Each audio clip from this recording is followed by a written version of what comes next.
नमस्कार दोस्तों, आप लोग के बता दें कि प्रदीप पांडे चिंटू जी और कालावनी की फिल्म कमांडो अर्जुन जो कि आज ही दिल्ली और यूपी के सिनेमाघर में रिलीज कर दिया गया है। तो कमांडो अर्जुन फिल्म से जुड़े और कुछ आगे जानकारी जाने से पहले आप लोग के बता दें कि आप लोग देखवानी Yadav music hit Bhojpuri news तो बहुत बहुत स्वागत बा।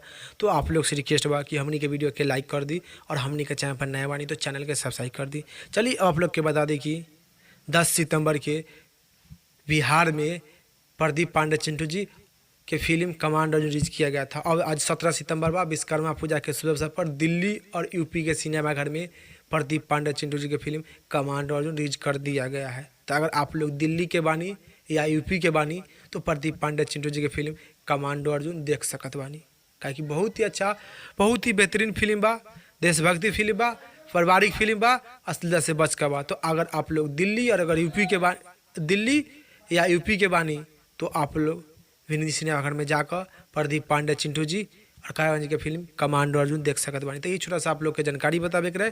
तो इस जानकारी के बारे में का राय बा, का विचार बा, नीचे कमेंट बॉक्स में बताएं। फिलहाल में इतने, फिर से मिलेंगे अगले वीडियो में। जय हिंद, जय भोजपुरी।